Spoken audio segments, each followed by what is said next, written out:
Welcome to our opera stream, Final Fantasy VI Pixel Remaster. As you can see, we are set up and ready for the opera. I hope you're wearing your best. Maybe it's pajamas. But tonight's a special night, so I had to put on my opera clothes. I had to slick my hair back a little bit. And we are going for it tonight. Final Fantasy VI Pixel Remaster has been a journey so far, but I've been saving this night for us because this is one of the coolest things that I've ever seen in a video game. Final Fantasy VI has got an iconic opera scene. So in the 16-bit game, there are so many cool things, and one of the cool things is that we have a full-blown orchestrated opera. And so tonight we're going to get into that. I am also going to be joined by a good friend of mine, a guy who is very skilled in music. His name is Ben, and we've been best friends since 8th grade. And he go to bed. He has done so much as far as music education. He teaches choir and is quite accomplished in choral and in just music stuff in general. In fact, one time we made a kids musical together. So anyway, we will, I'm going to introduce him right now. Let's see if I can get our videos working together. All right, here's me. And now let me pull him up. There he is. There's Ben. Hey, Ben. Hi. Oh, Senorita, thank you again for the resub. Sorry, Ben. I'm so sorry. My 4-year-old son has wandered out of bed and come downstairs to join me. Sam, go to bed. Oh, good. All right, then be quiet. Amazing. Absolutely amazing. So, tonight we're going to be playing, like I said, a little bit of the Final Fantasy VI Pixel Remaster. We've got a little bit of a lead-in into the actual game, into the opera part. So we're going to, as we are preparing to go to that, Ben and I are going to talk a little bit about the game and the music and all this kind of stuff. You were just jamming out to the console's Final Fantasy stuff. Hey Azula, hey Fitz, how are y'all tonight? Welcome, welcome, welcome. All right, so if you're just tuning in for the Final Fantasy VI stream, this here, the character in the middle is Celis. I always called her Seals growing up, but Celis, did you always call her Celis, Ben? Yes, it took me a little bit to come to pronunciations for some of these characters. Fair. I should also note, well, I've got it over here somewhere. I got my copy of Final Fantasy VI here. Oh my gosh, the original! Look at that. Yeah, this is the Japanese Super Famicom. Oh my gosh, Final we got a Fantasy super VI. fan. So. Now, I got into it later. I was an adult, and everything. I didn't play this as a kid.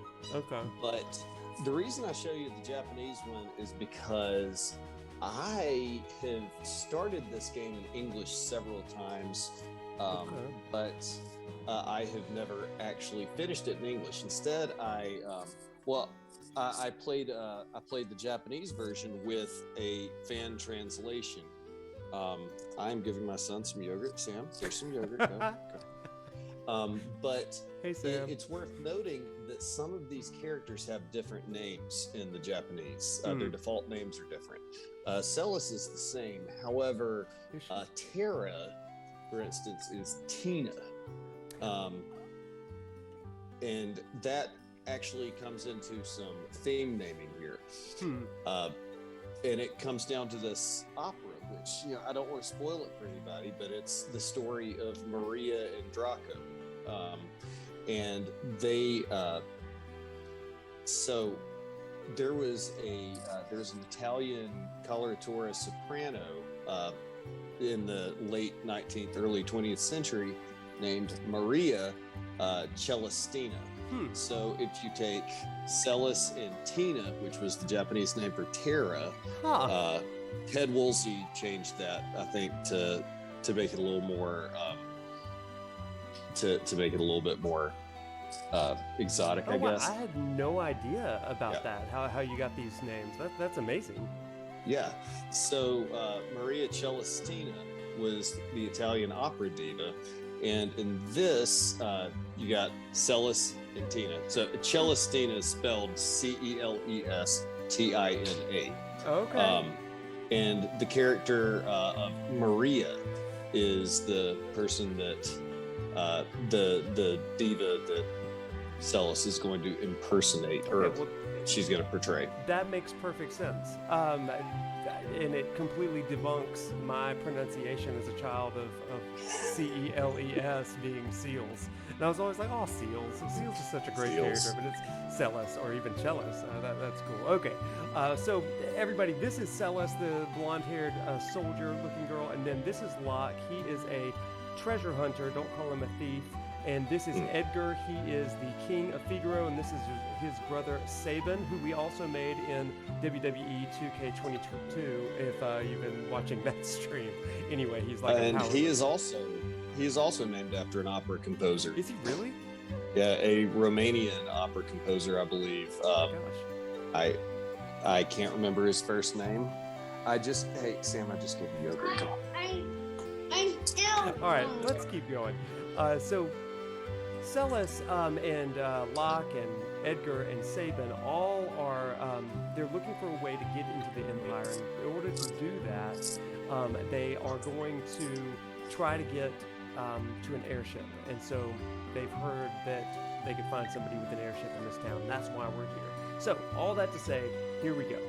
Got the frantic guy here, Impresario. Maria? Me? Celis, not Seals.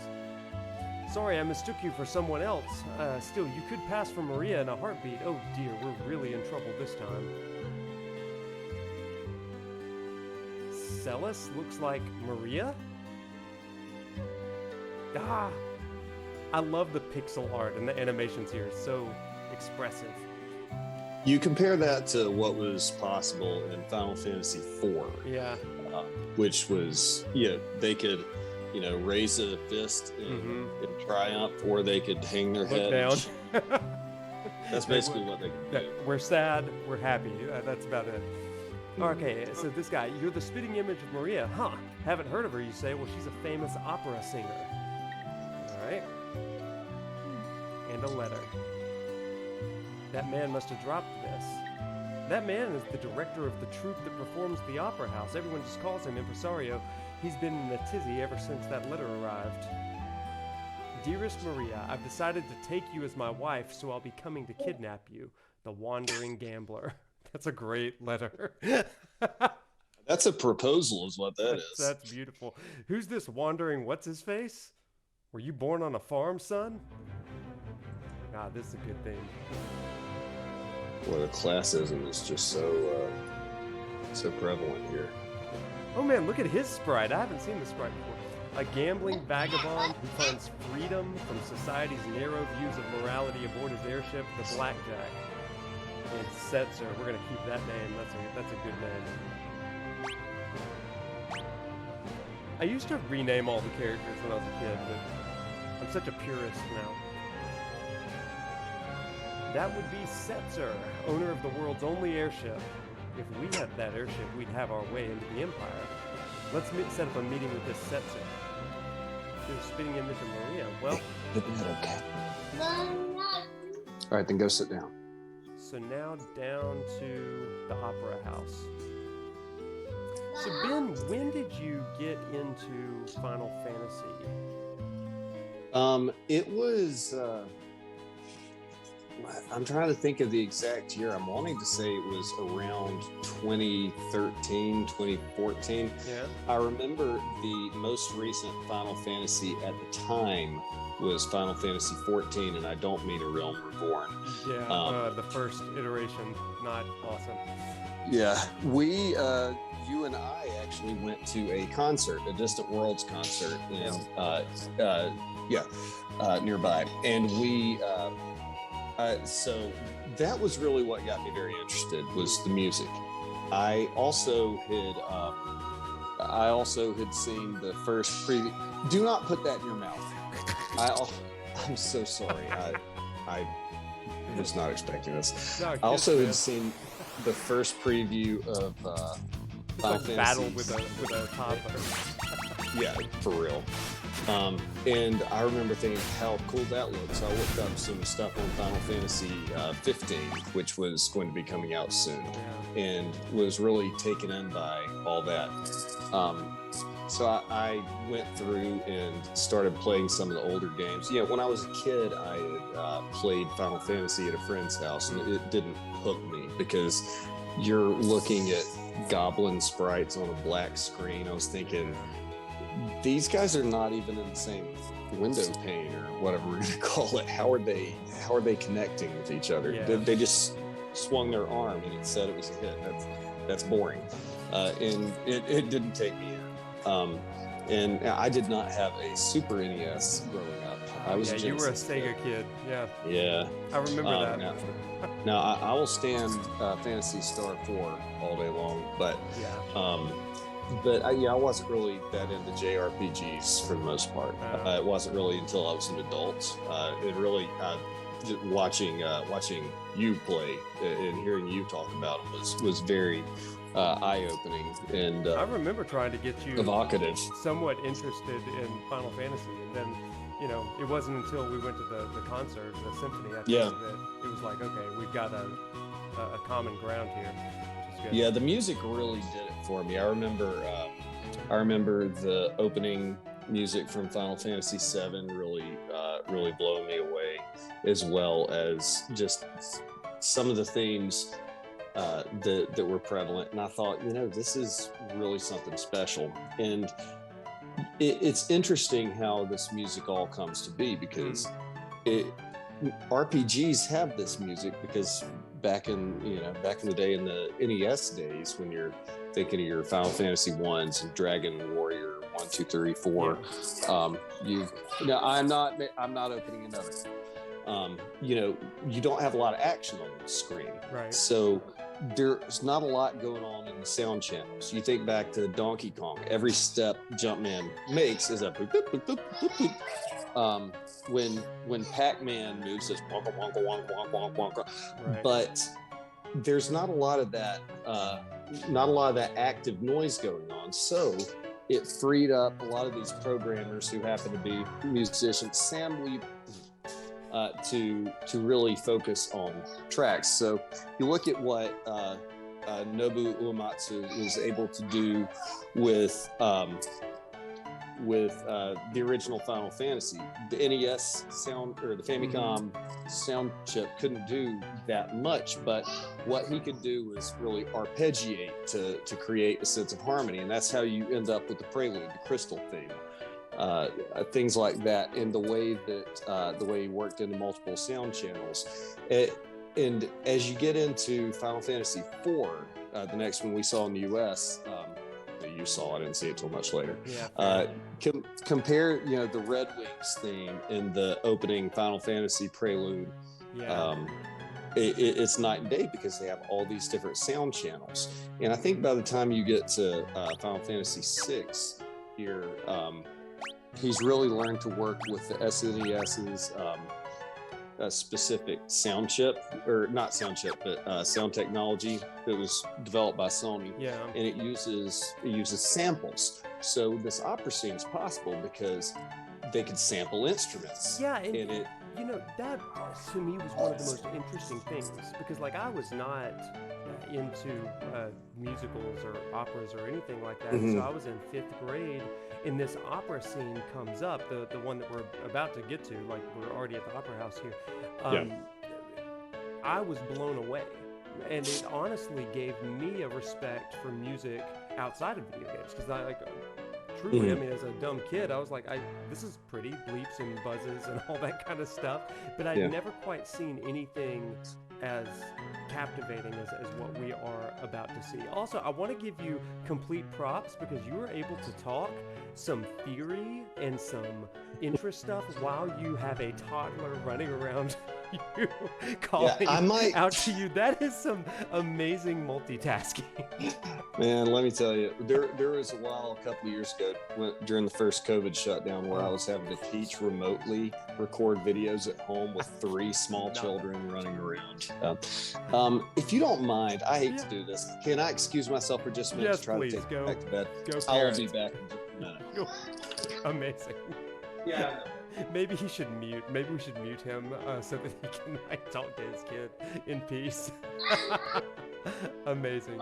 Everybody, so we're gonna move on ahead here. They are hilarious.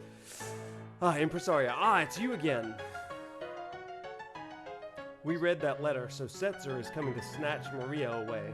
He'll probably appear right at the climax of the first act. He loves to make an entrance. Perfect. When he shows up, we'll jump out and nab him. Dear me, no, you'll ruin the performance. I'll lose my job. But if you don't do anything, do you see my conundrum? I want the performance to be a success, but I don't want Maria to be abducted. I love that. Just sad face. I say let him take her. Locke. What a pragmatist. We'll use a decoy. Once he's got her, we'll follow him right back to his airship, and if all goes well, we should be able to commandeer it.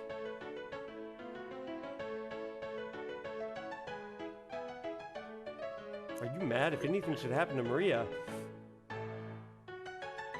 That's why we use the decoy. We can hide Maria someplace safe. Come again?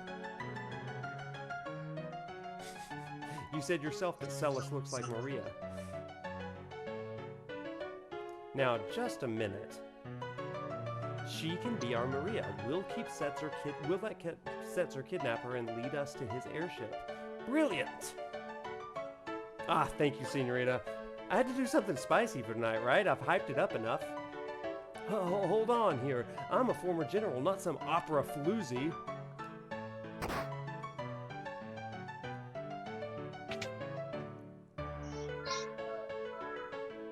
Mi, do, re, mi, fa. Yes, I'm doing voice acting like Mari. That's why I need Ben here. He can hit these notes. That's the spirit. Wahaha, I got my own little surprise planned for y'all, just like Setzer. It'll be tons of fun. We know that guy, Final Fantasy 15 fans.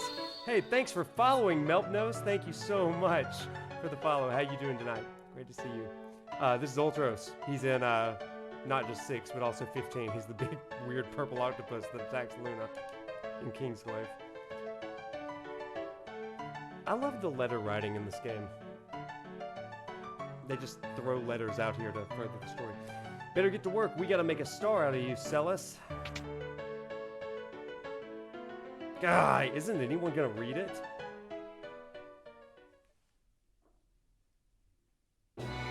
That's great to hear.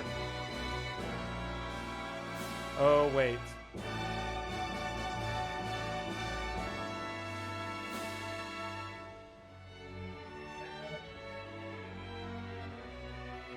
Listen to this music. Here, let me turn it up for y'all a little bit.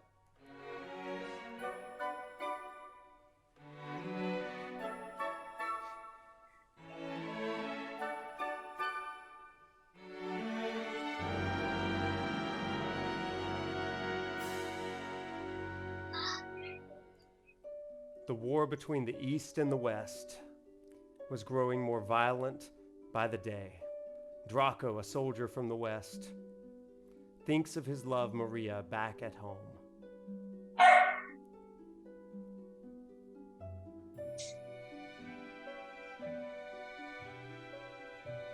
Thanks, Melpnose.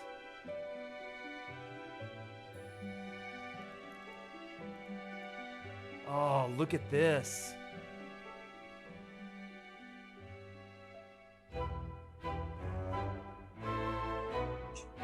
Oh, this is incredible. Oh, get back in here, Ben. I'm here. Good. We just started.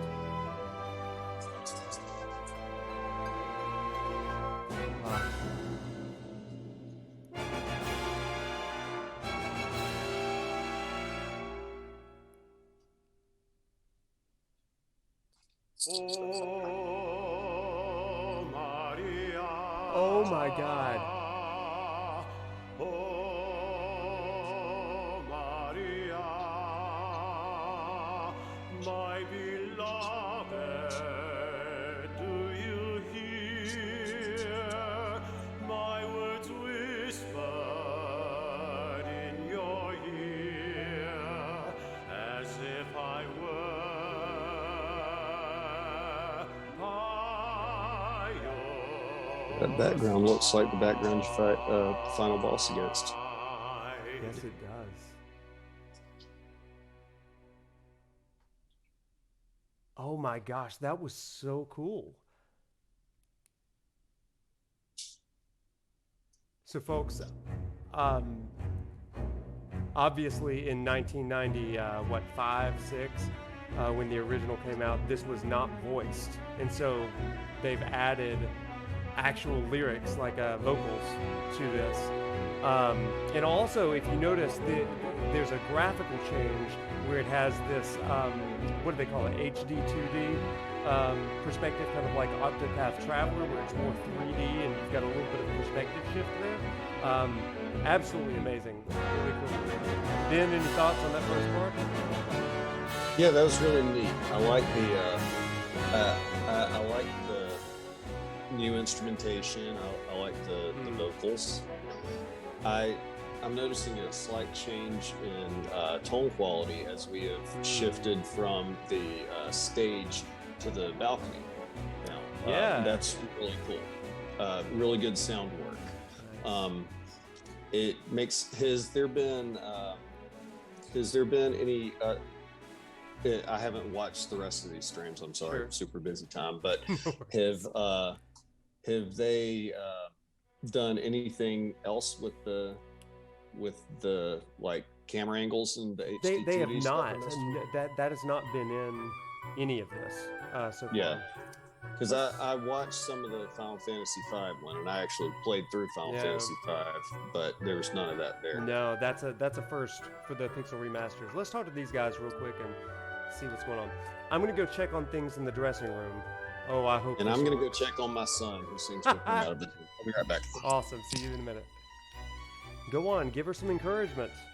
Huh? Why is everyone singing? God, you gotta love Saban. Such a Chad.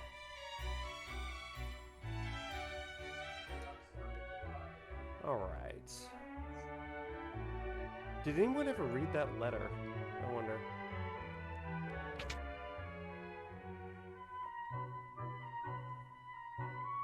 Okay, here we go. Oh, Celis. Have you always been that pretty? Wow, that's a great line, Locke. Wow. Locke, why did you stand up for me when you did? Because I'm tired of standing by and doing nothing while I lose the girls I like.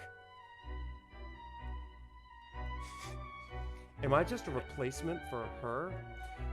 Locke lost his first love, Rachel, and so Celis is picking up on that.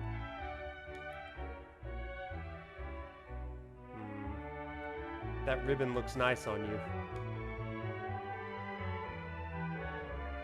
I have to go on stage soon. The next scene's an important one.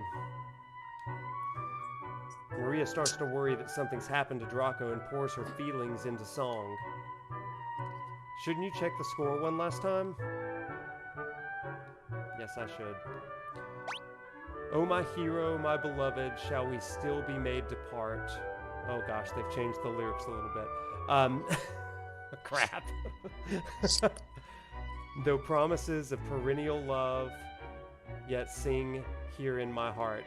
I'm the darkness, you're the starlight, shining brightly from afar.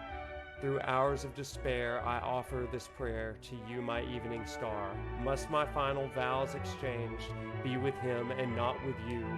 Were you only here to quiet my fear? Oh, speak, guide me anew. This is where you pick up the flowers, climb the stairs, and toss the bouquet from the highest balcony. Be sure to finish by the end of the interlude.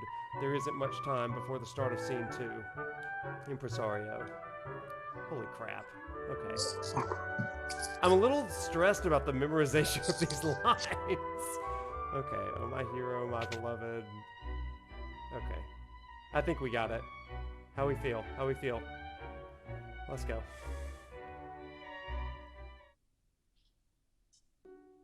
Oh my gosh, look at the castle. I'll shut up. The Western armies were defeated and Maria's castle fell into the hands of the East. Forced to wed the Eastern Prince Ross, Maria still thinks of Draco as she gazes at the stars each night.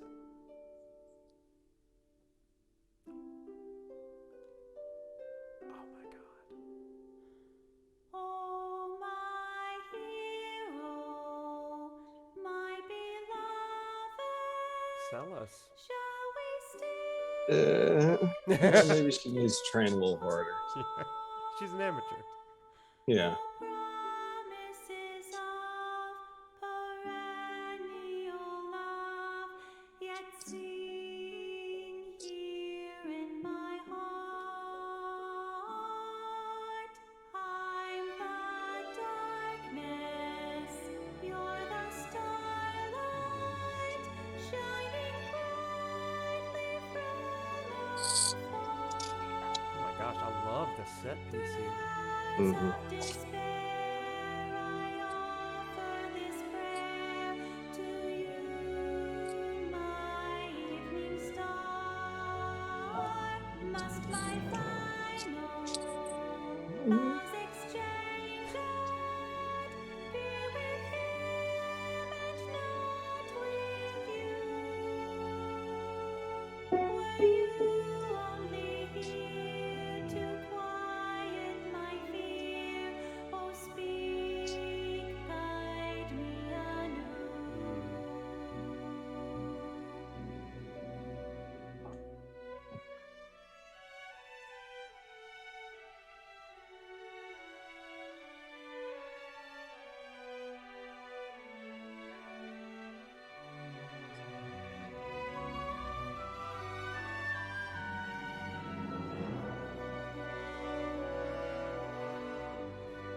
Oh, look at this.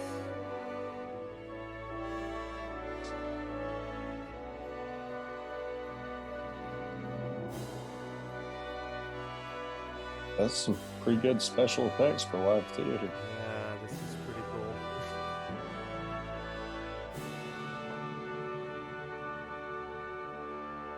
Also, this is a tremendous set. It really is. My beloved, for your tenderness and grace, I see in your eyes, so gentle and wise, all doubts and fears erased. Though the hours take no notice of what fate might have in store, our love, come what may, will narrate a day I'll wait forevermore.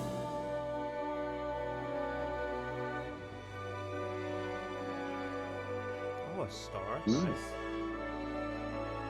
This is a beautiful set. You're right. Prince Ross is looking for his dance partner. Please leave the past behind. Our kingdom is part of the East now. They geographically moved the kingdom. It's like Figaro Castle. Oh, Maybe that they was- need. That was lovely. And gonna find a dance partner up there. Our kingdom is part of the East now. Maybe they need better names for their kingdoms. Oh, 100%. Now, I've missed it. Has Saban complained about Why is the everyone singing? yet? Yeah, yes. I hate I missed that.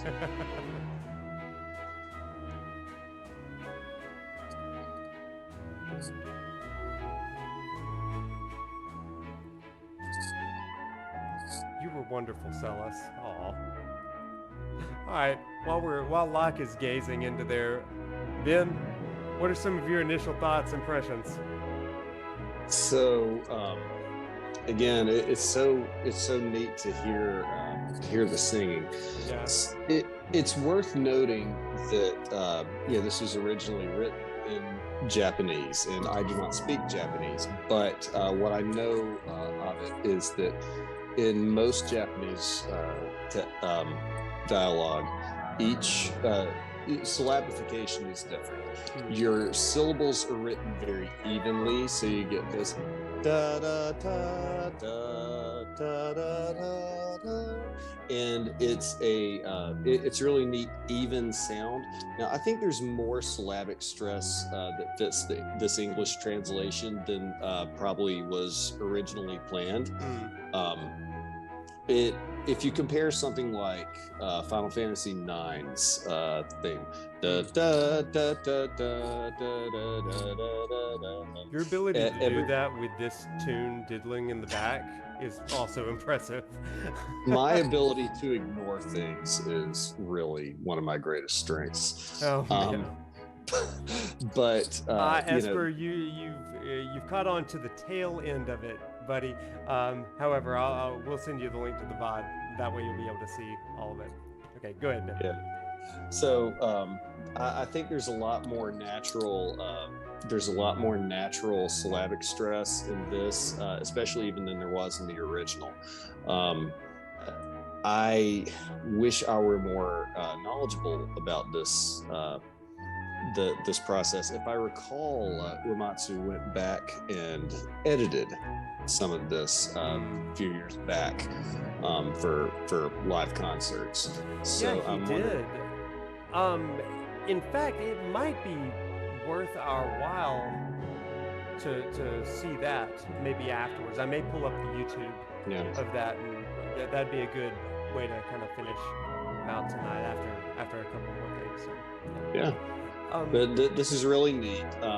So there are a few places where it vamps, because that's a really neat thing about video game music. Yeah. Is that not only do you have to work around limitations of the hardware, you have to work around limitations of your players, because you never know how long it's going to take a player to get through a scene. So they have to have these sections in here that sort of vamp. The little waltz that we have now is one of them. Previously, there's a da da da da da da da da da da da da, and that will go on and on and on until you reach a certain segment. But these people will dance for hours if we do nothing. Yeah, that's true, and they kind of are. Fitz says the melody uses the raised 4 on the second part of the phrase to totally change to the key of F sharp. Is that minor? Sorry, major. What's F sharp M, lowercase m? Is that minor? Lowercase m would be minor. Okay, yeah. And I can't see the chat. Yeah, sorry, that's why I'm reading it. Would have left the G natural, but maybe I'm not hearing it fully justified on my phone speakers. Are we talking about in the aria portion? He said the melody. I'm assuming in Celis's. So it's interesting. I've got a score of this for arranged by piano by Uematsu. Okay. That the first time it appears, you have a G sharp, which is the raised fourth he's talking about. Every time after that, so the first time you get this, let's see. You guys got to play for us. Hang on.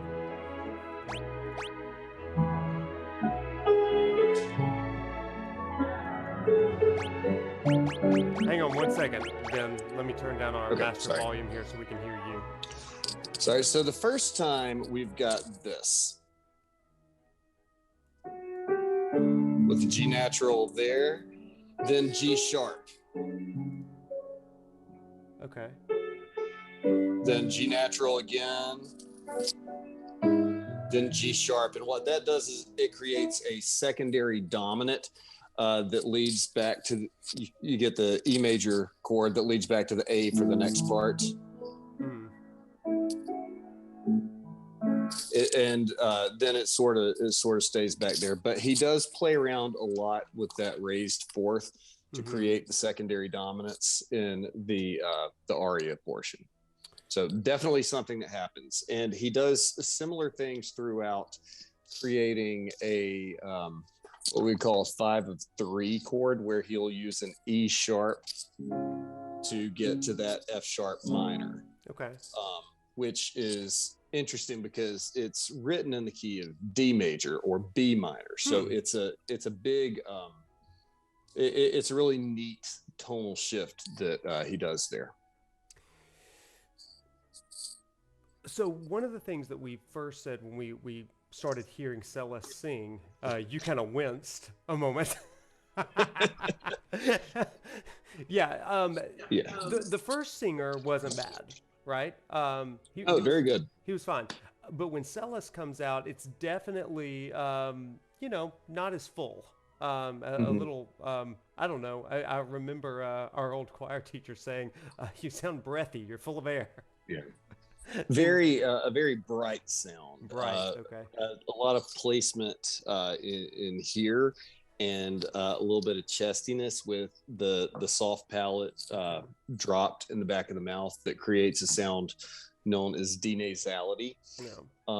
She, now that being said, is much more in style with Japanese style pop singers, or with pop singers. I don't know the country of origin for these singers, but it is very in style with that. Yeah, you gotta think that, with all of, because Uematsu redid all of the music for these Pixel remasters. He knows what he's doing here, and I think that that's probably pretty intentional. As far as, because Celeste is not a musician, she's not a singer by any means, and so that is probably pretty planned in this, even though it is a little jarring, I think.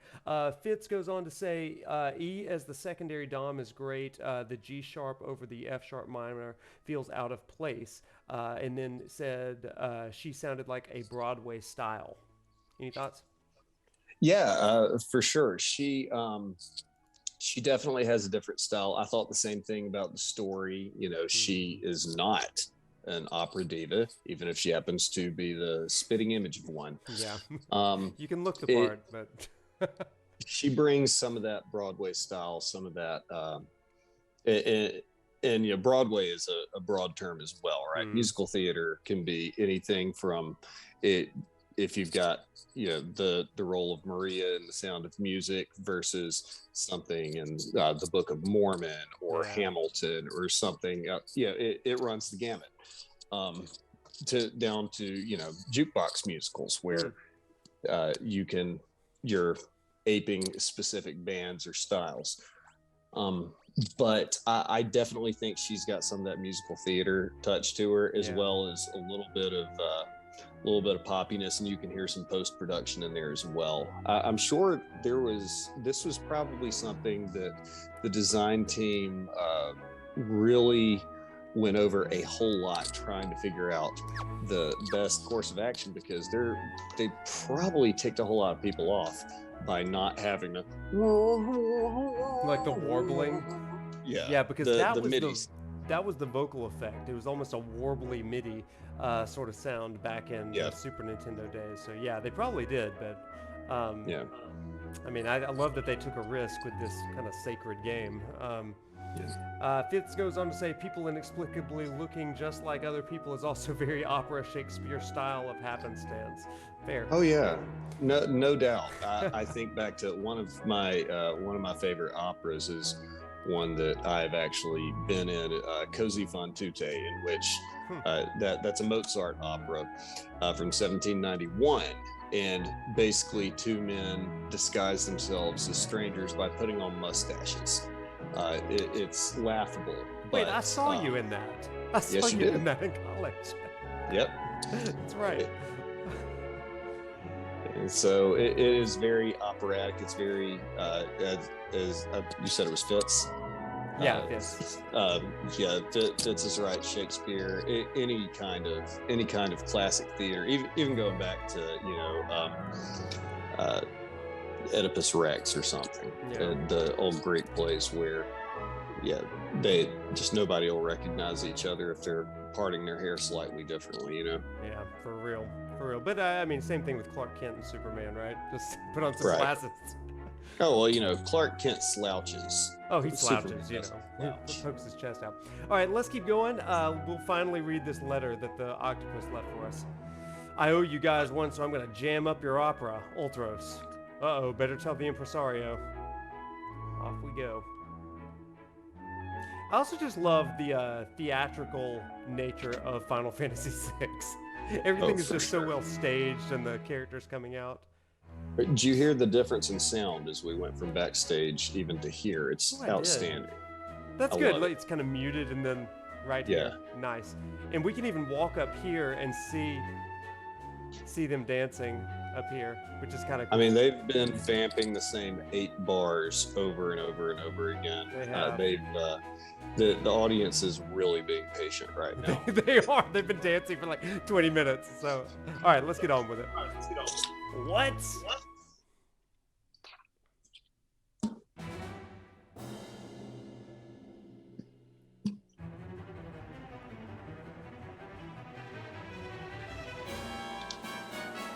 The Western forces attack. Impossible.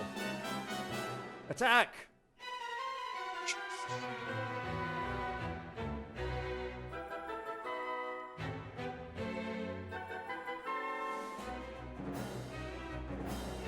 Wait! Oh, it's him.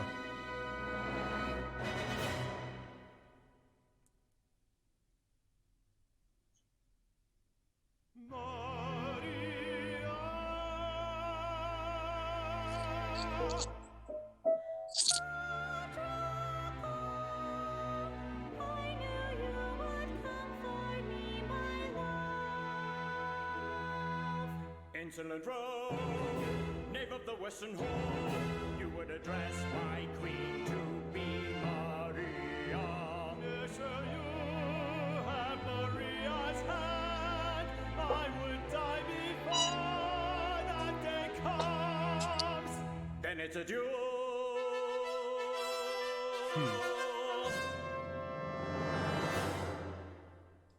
So this kind of sung dialogue that's meant to imitate speech is called recitative.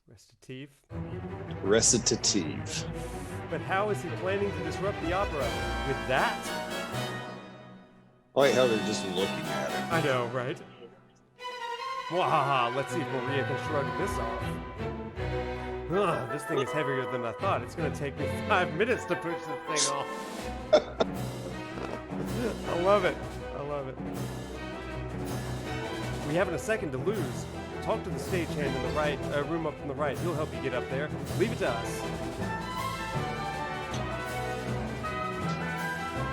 I love that they give me a sprint button instead of sprint. Yes. The impresario sent you. You need to get up to the catwalk. Lower the switch on the far right, but don't touch any of the others. I mean, this one, right? Okay. Yeah. Left-hand side should be open now. Yeah. I love they colored them in this one. They were not colored in the original. Mm-hmm. It was very easy to make a mistake, though it was red, so that felt really weird to do. Mm-hmm. It's quite the fight scene down there. I'm thinking about the acoustics in this stone room. I bet it's outstanding. Oh yeah. I'd love to be in a show where people were fighting rats on the rafters. Yes. Where you flip the other ones. Well, it will let you. Yeah, you kind of fight some extra bosses at that point. Yeah, you really don't want to do that.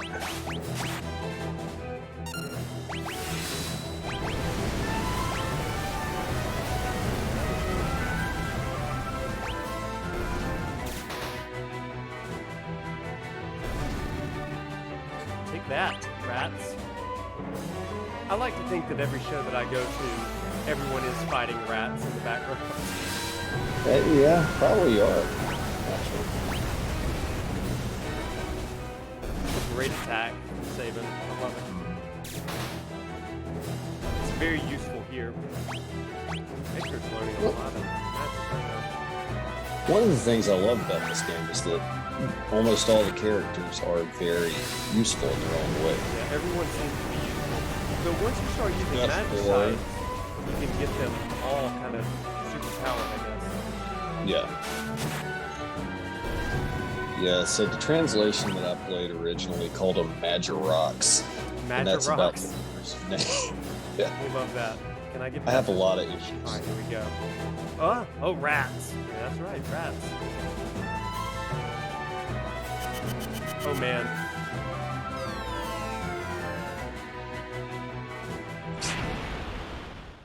Dang.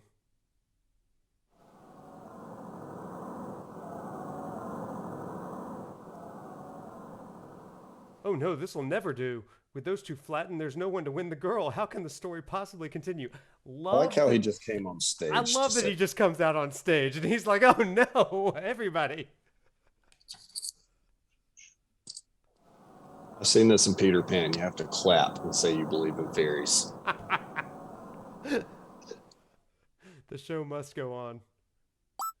Oh, I mean, we don't know that some of these people aren't dead. neither Draco nor Ross will win Celis's hand. It is I, Locke, the world's premier adventurer, who shall take her as my wife. Man, cowards, why didn't they give Locke a voice? Make him sing it. I love the lack of self-determination we give this woman. Oh dear, what dreadful acting. Oh yeah, she has... This is such a 90s game. Silence, knave. You stand in the presence of octopus royalty. A lowborn thief like you could never defeat me. I challenge you to a duel. Might as well make the most of this. Music! Wow.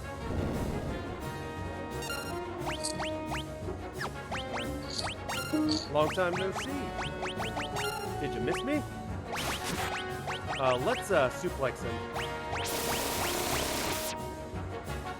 I really like the button prompts for Oh his yeah, moves. such a great reminder, right?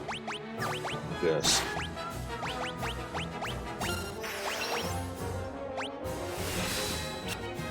Dang it, we missed him again.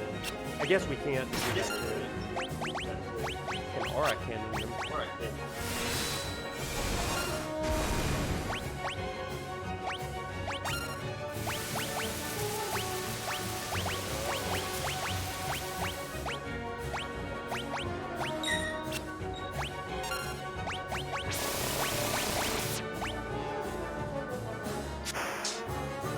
Oh, dang it.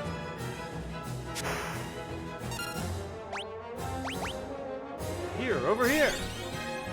You just like burrow into that wooden floor. He sure did. Octopi can do all kinds of things. Like that. Octopodes.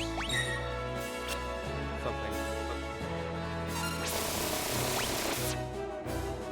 This is a good arrangement. Him, buddy, pal. Oh, crap. Yeah.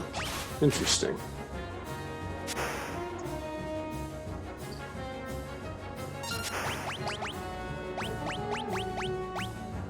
I, for one, ain't no garden variety octopus. Okay then. Man, Saban's doing the work. Mm-hmm.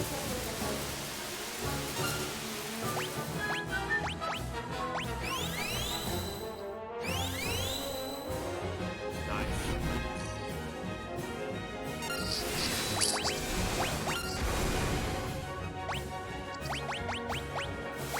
I love the amount of the changes they've made to this song. This is great. Yeah. I did not like this much before. But I like this. Crap, it keeps turning me into an imp.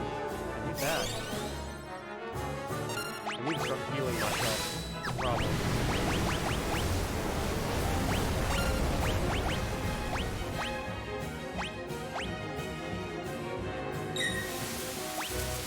Dang. Don't die, Edgar. Crap! Poor Edgar. Poor Edgar indeed.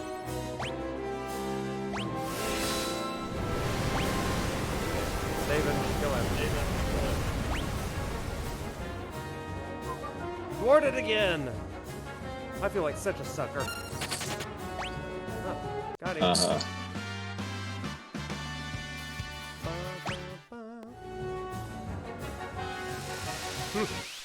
Hold it right there.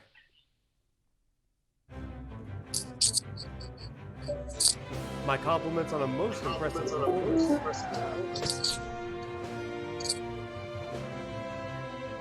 He spun her out of her clothes. Setzer! I'm a man of my word, impresario. I'm taking Maria. What? Unforeseen twists at every turn. Just as we think Maria is to become Locke's new bride, she's dragged off by Setzer instead. What fate lies in store for her now? Be sure to come back and see part 2.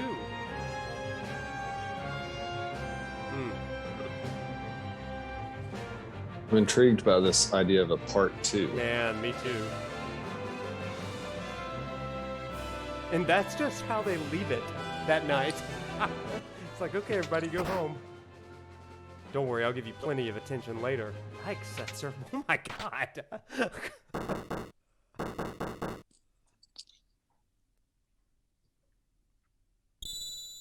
Wink. Just so we know she's not really in any danger.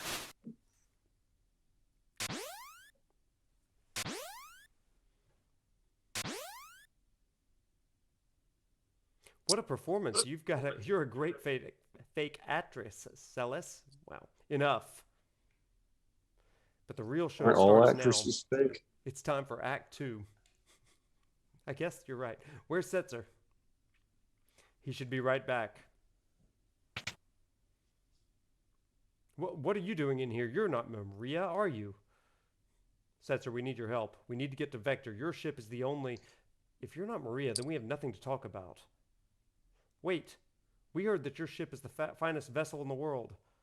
And that you are the world's greatest gambler. It's the only one, yeah. I'm the king of Figaro. If you help us, you'll be well rewarded. Come with me. Then you'll... Don't misunderstand me. I still haven't said I'll help you.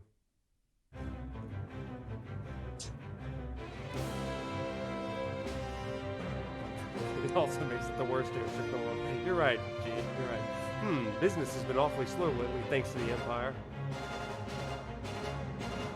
You're not the only one suffering. The Empire has been toppling towns and villages left and right. They're abusing their Magitech power and trying to take over the world. My kingdom was allied with the Empire until recently. Maybe you want to be a slave to the Empire, but I sure don't.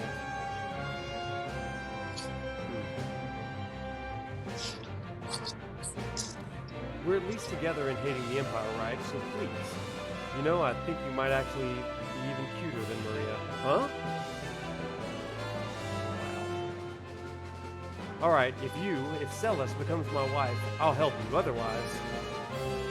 What? Are you crazy? Fine. Great, it's settled. On one condition. Oh man, this is... We flip this coin. If it's heads, you help us. If it's tails, I'm yours. Well, Mr. Gambler? Ha, I like it. I accept. Celis, are you serious? If you marry that guy... Ready? Do we know about the coin yet? Nope. We find out about it here. Hey, Clancy, what's up, buddy? Heads, I win. Now it's time for you to hold up your end of the bargain. A valuable trinket indeed. I've never seen a double-headed coin before. That coin. Edgar, don't tell me. I'm afraid you've been hustled, Mr. Gambler, but that's part of the game now, isn't it?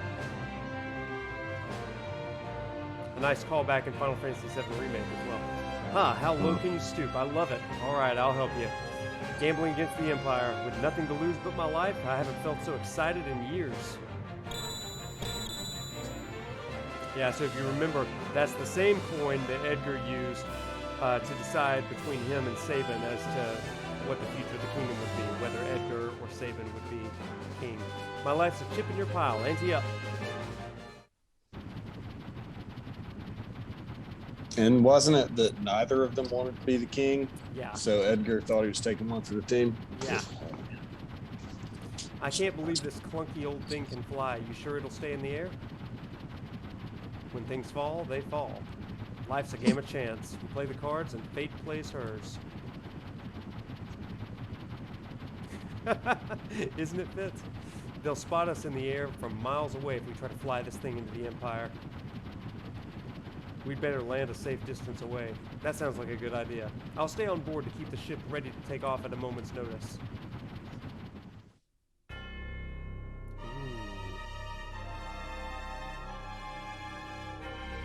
This part always was so ominous when I was a kid. Mm-hmm. If we fall, we fall.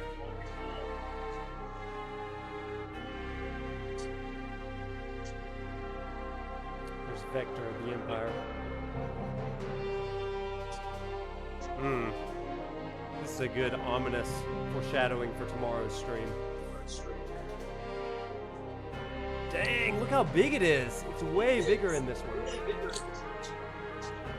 Wow. That's awesome. Shut up, G. That's what she said. How dare you. Alright, folks. Oh my gosh, look at this madness. Let me, we'll go to the end first thing tomorrow. Folks, that does it for the opera tonight. But before you go, as Ben and I said earlier, there is a live action version of this, or live version of this, that's played at the Distant Worlds Symphony, and that is absolutely incredible. I want to find a YouTube of that really quick, and that's how we'll close the stream tonight, by watching that together. So, Ben, what closing thoughts about the opera and stuff? What are your thoughts? The whole sequence. It's really cool. It's well done in the Pixel remaster. You know, it loses. It hasn't lost anything that makes it special, except the year that it came out, because there was nothing like this at the time on the Super Nintendo. So we could easily see stuff like this all the time now, but we don't.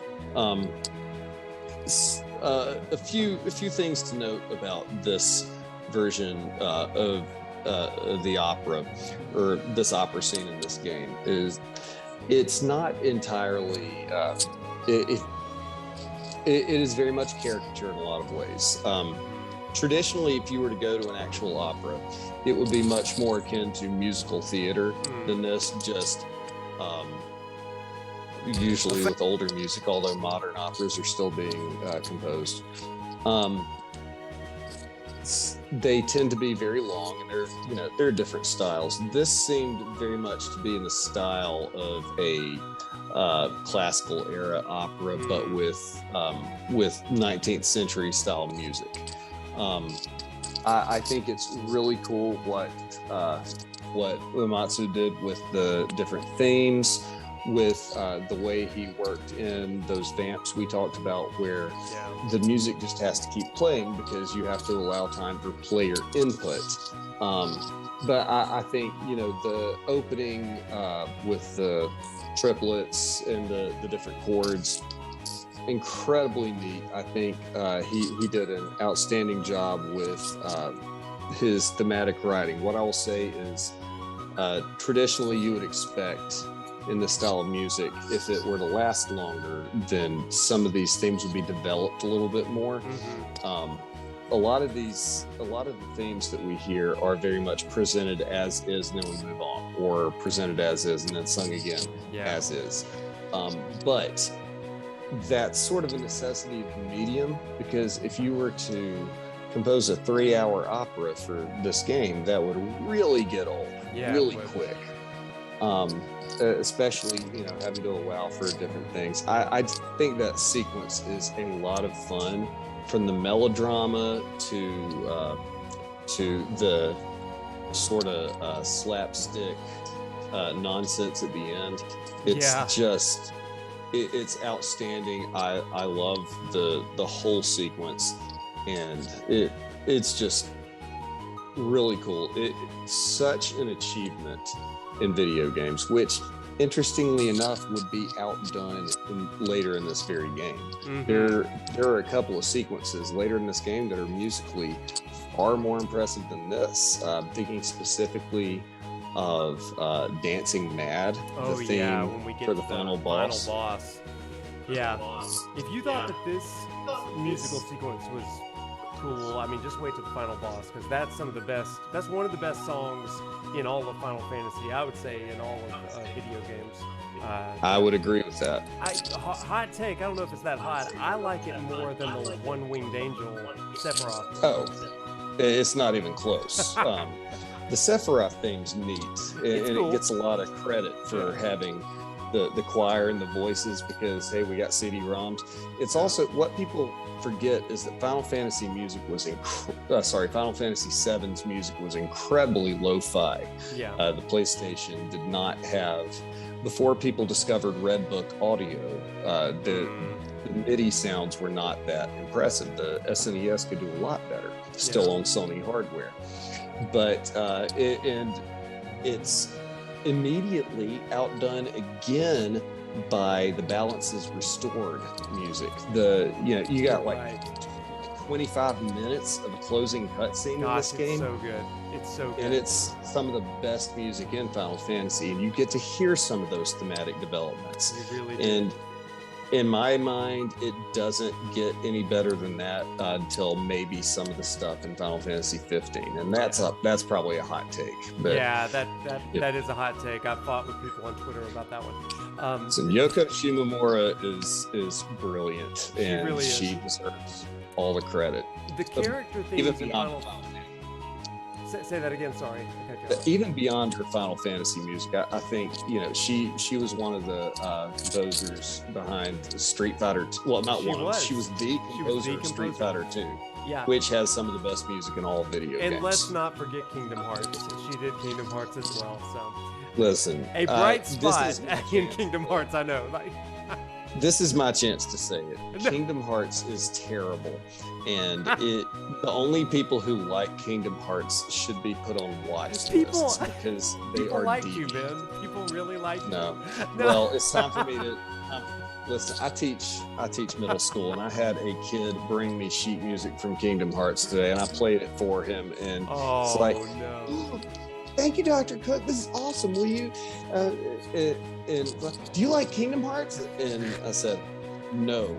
And listen, you need to understand. You shouldn't either. This is the time. You shouldn't either. Some teachers try to tell their kids not to do drugs. I'll tell them not to play Kingdom Hearts. Oh my gosh. But don't do drugs either, but especially not Kingdom Hearts. If given the choice between drugs and Kingdom Hearts. Listen, I think you'll have a much more satisfying life with drugs than with Kingdom Hearts. Oh my gosh. I mean, I played the first one and about half of the second one, and it's they are terrible games. I played the 3 mainline ones, so. Yeah, I'm sorry, I didn't mean to. Anyway, Yoko Shimomura. Yeah, anyway, she's great. Code Veronica. Yeah. Well, not Code Veronica. What is it? Parasite Eve. Oh, yeah, Parasite Eve. Pretty close. Okay, so as we end tonight, I did want to show the Final Fantasy 7, whoa, things are happening. What happened? Okay, there we go. Sorry. Wanted to close out with this scene from the Distant Worlds concert. And we'll kind of go do commentary throughout it. But this is absolutely incredible. If you've never gotten the chance to see Distant Worlds, highly recommend. But this is the live version of the opera, which you just saw in Final Fantasy VI Pixel Remaster. Here we go. And I think that I can share this with you as well. Hang on one second, Ben, because I can get that over to you. Okay. Yeah, you're not able to see that right now, are you? No. Okay, now you should. Can you? No. Back out and come back in because I had to relaunch Discord, I mean. Okay. Yeah. So let me. Okay. Okay, so now I need to join video call. Yep. And I should be sharing it. Am I? Oh, I see it. Ah, perfect. Okay, folks, we're going to watch this together and give us your thoughts as we hear it. I think this is the English version.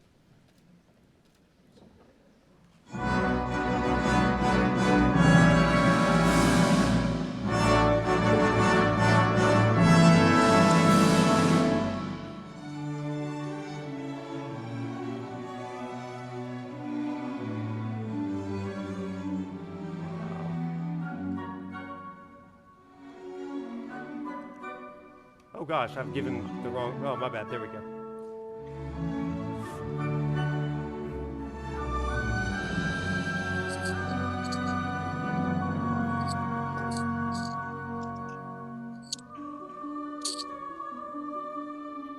Yeah, you can still like it. It sounds a lot more like the Pixel remaster The now. east and the west grows more violent by the day. Their reading's better than mine. Draco, a soldier from the west, thinks of his love Maria back at home.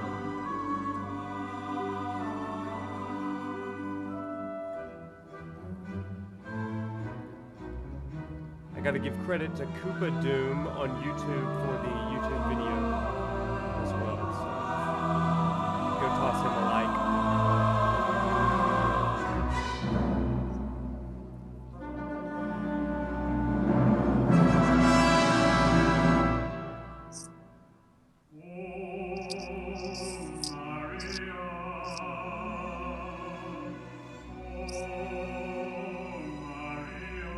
It's a good full voice.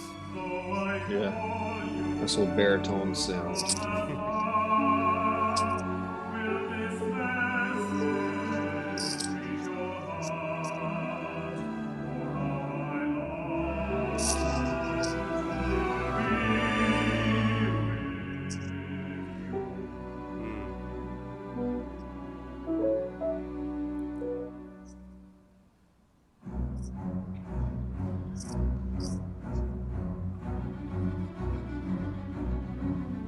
Oh, you can see the gameplay on the screen up there. It's the same as our little conductor at the bottom of our Twitch stream. The overlay.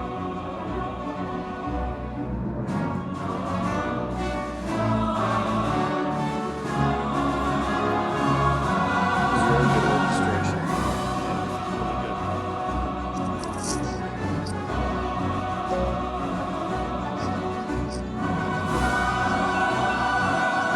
That may be a little loud. Let me turn it down a little. That's really cool.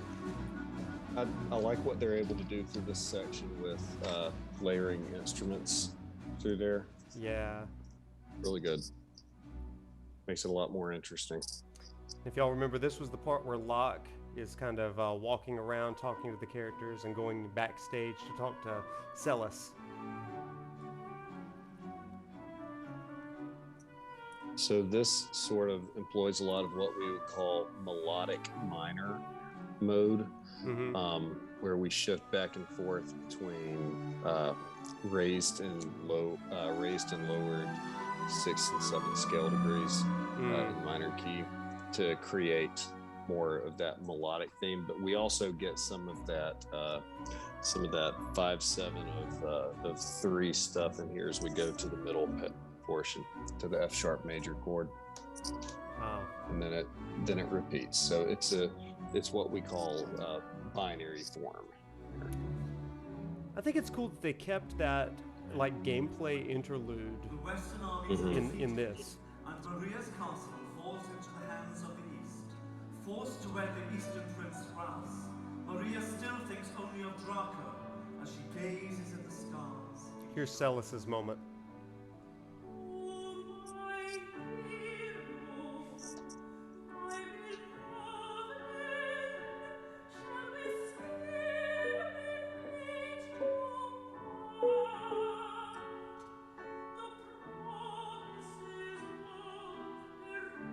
So her voice type is what you would call mezzo soprano. tends to be on the lower side of things. Interesting, considering how they had that young, bright sound in the Pixel remaster. Yeah. Well, this is meant to be the full opera, normal, not the one that's been hijacked by Setzer and Celis and Locke. Oh, interesting. Yeah. So we'll actually get the ending, the resolution, with this live Yeah. version rather than the interruption. Yeah, I've got the score that I have here does not have the Ultros part in it.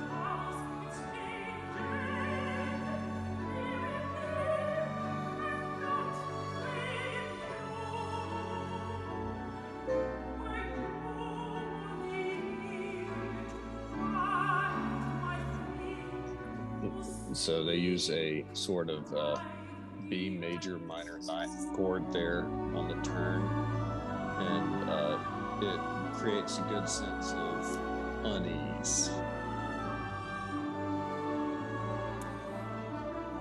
Oh, this is really nice. Yeah.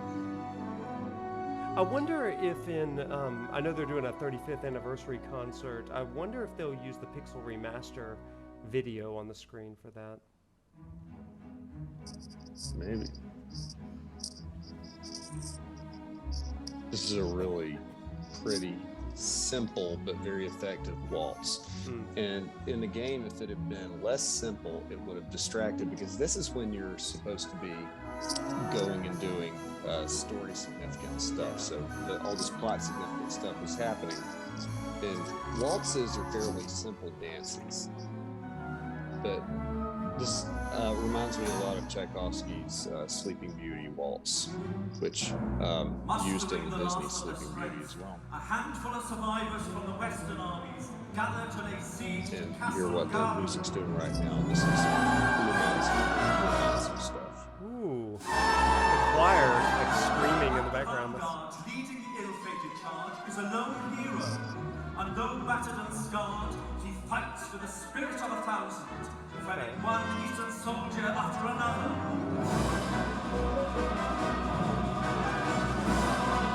This is good.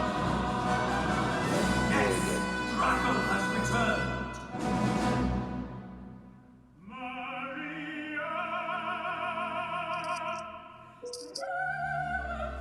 My lights are going nuts behind me.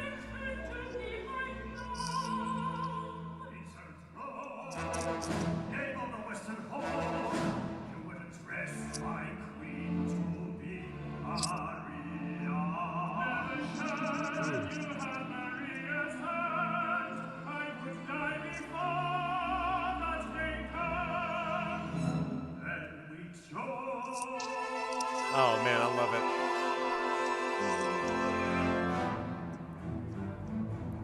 Oh, and did you see the rats and the rafters up there?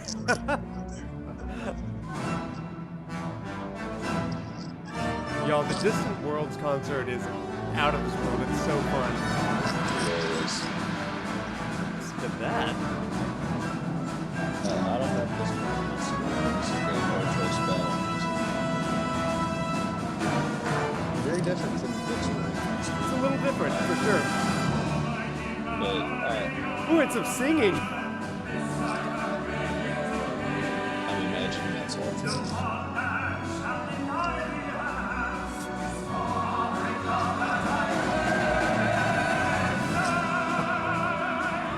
Oh my god. This is crazy epic.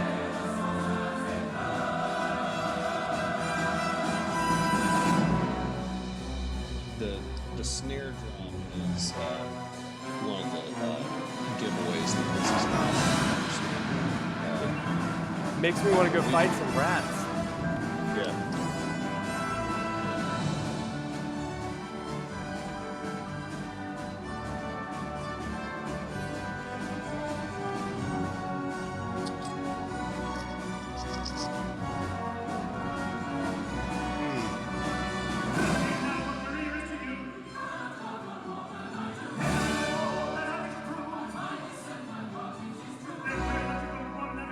I wish I had the words.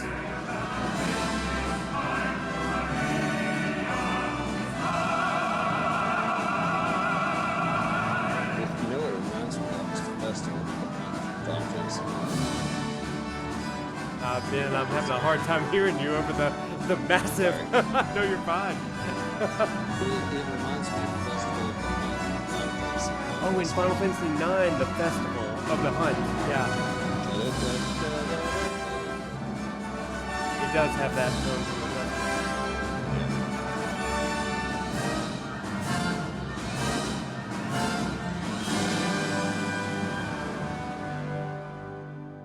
Oh man. So something I'm noticing about the real instruments, and even in the Pixel remaster, they make better use of the percussion than in the SNES original, because in the original, he would have had about 7 tempo drums set up for that, which is, 5 would be reasonable for a large orchestra, 7 might be a bit much. And he essentially used orchestral cymbals as if they were ride cymbals in the SNES sound chip, and it worked. But in an actual orchestra, if you've got somebody with cymbals going, like that, it doesn't quite work. Right. So having these instrumentations really improved makes a big difference. This is the ending of the opera that you don't get because of Ultros.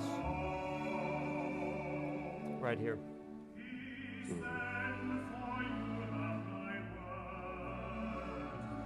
Yeah, I've got this score. I love this part right here.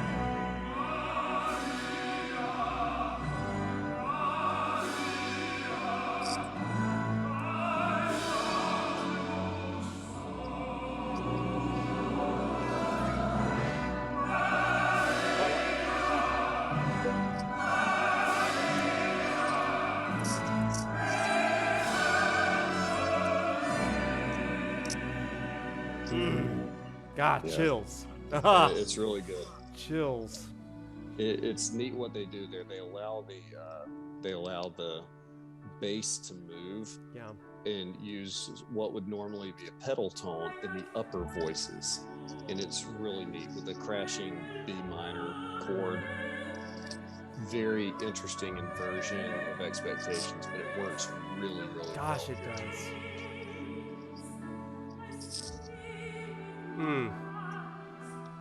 Hey, chat, what do y'all think of the whole opera so far? We're almost done with it, but love to hear your thoughts here at the end.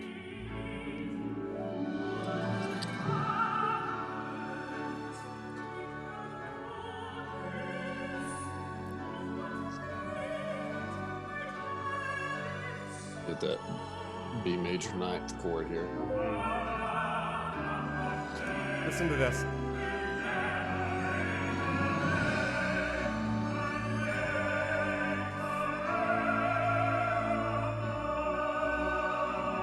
Some harmonic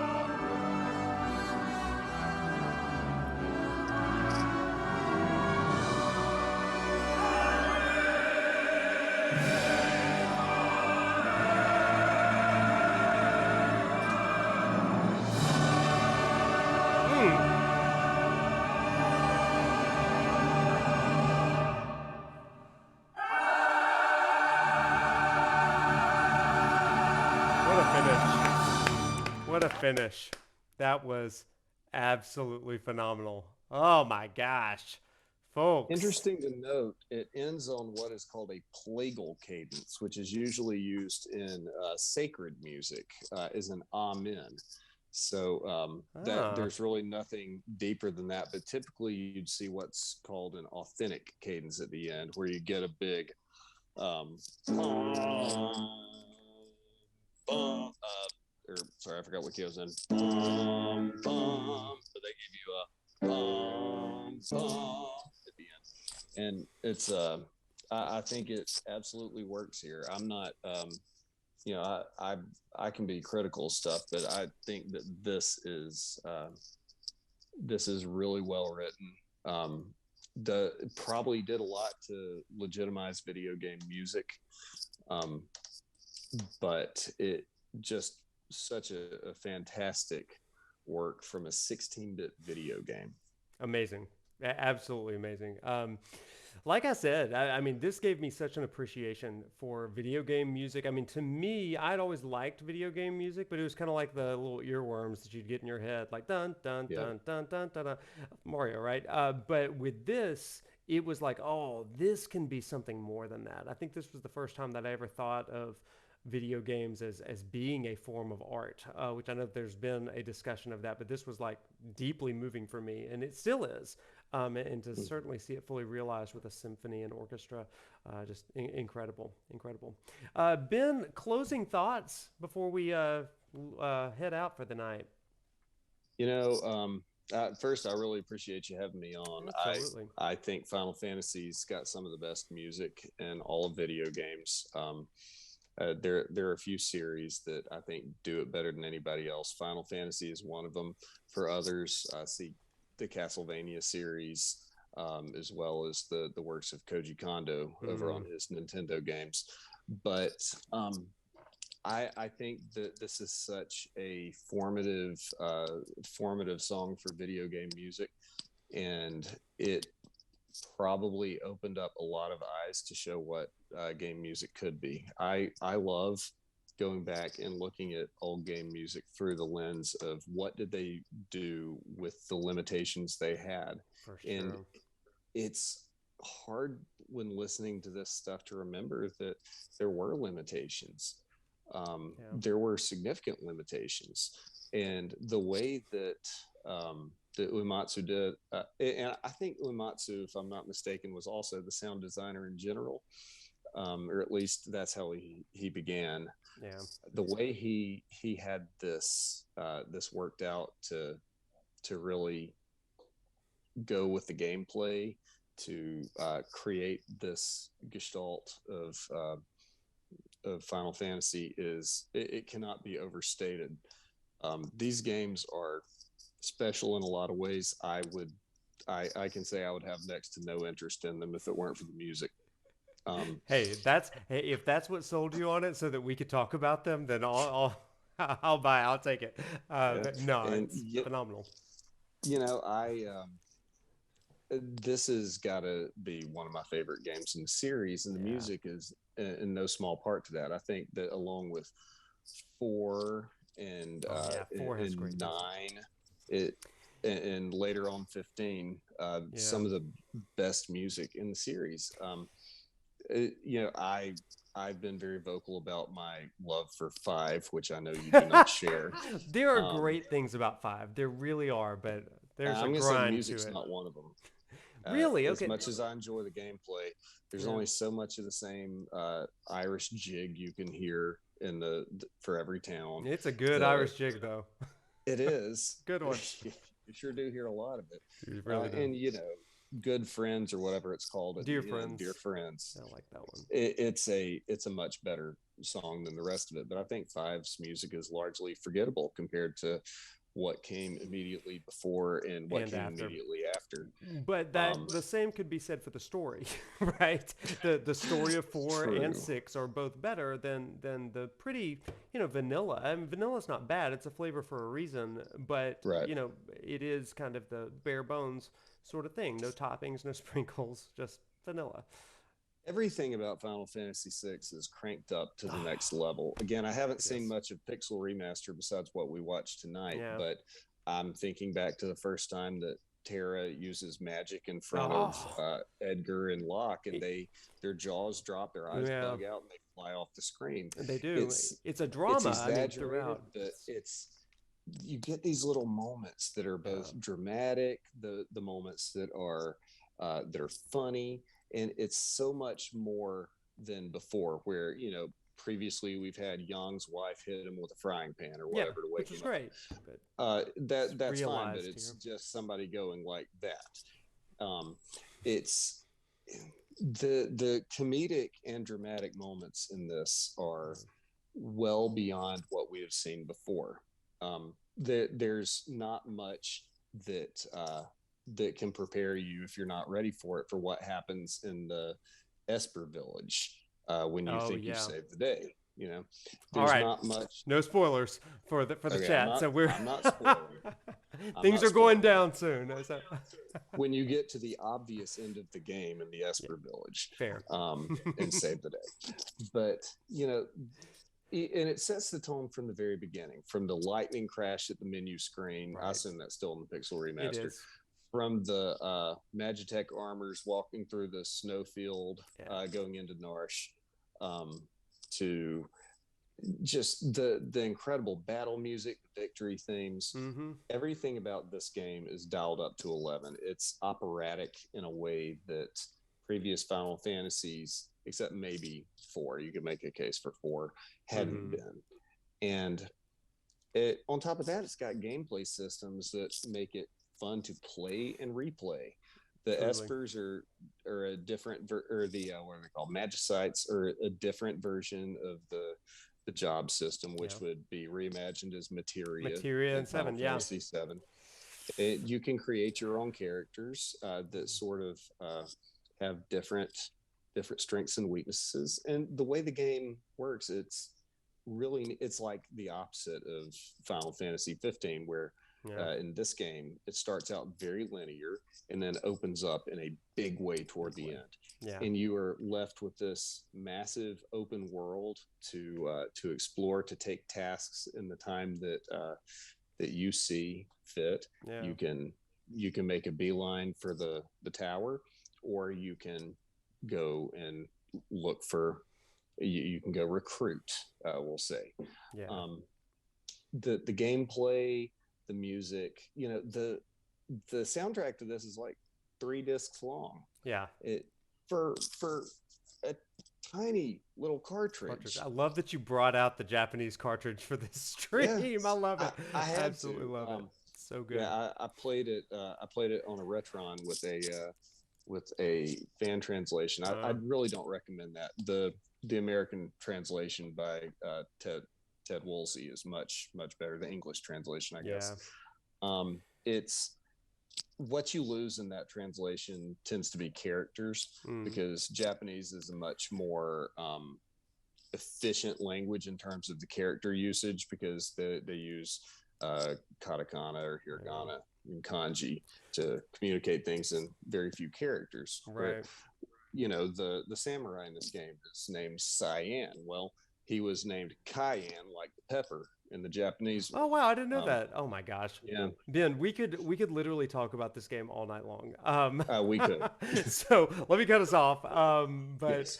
Let me thank you so much for being on tonight. Well, thank you for having me. Like, you have brought a depth to the conversation that I would not have been able to get to. So thank you so much. We're gonna have to do this again, because this was a blast. Absolutely. Deep dive into the music and all that kind of stuff, and just the game, because you're knowledgeable about far more than just the music. So we'll do it. I deep dive into things that I enjoy. You've played this game many more times than I have, and from a much earlier age, but I dove into it head first. Yeah, this game helped me grow up a lot. I mean, it was profound. So anyway, thank you again for being on tonight, everybody. You can find Ben on Twitter. I don't know if you want to give that out, Sure, but you can find him. Your Twitter. Good. I am at Captain Oppositional, CPTOPPOSITIONAL. I don't tweet much, but you can see my daily Wordle score. Oh, perfect. Go check him out for the Wordles, and tell him how much you appreciated this for sure. Everybody, thank you for being in tonight. Thank you for the follows. Thank you, Melpnos, for the follow. Nice to meet you tonight, Senorita. Thank you for the sub. And thank you, everybody, for hopping in and enjoying this thing that I absolutely love. Hope that you enjoyed it from your couch or your phone or wherever you were watching. If you want to help out the stream and you want to see more things like this, here's something that you can actually do. There's going to be a video on demand, a VOD, that goes up almost immediately after I turn this off. If you go to my Twitch channel and you can copy that and share it on social media, tell people you liked it. If you liked it, if you didn't, just don't. But but if you liked it, share it, and we'll try to do more things like this. We will be picking up with Final Fantasy VI Pixel Remaster tomorrow night, starting at 7 p.m. Look forward to being with you. We're going to be picking up right where we left off as the party makes their way into the Empire. Ben, can't thank you enough. This was a blast. We will do it again. And everybody, I hope that you have a fantastic night. Go to sleep. Or spend your day, if you're on the other side of the world, Quincy, looking at you, spend your day humming these songs. I know that I will sleep and dream well with them in my mind tonight. Thanks, everybody. Have a great night. See you, Ben, and thanks again. Thank you. All right, bye, everybody. See ya. Bye.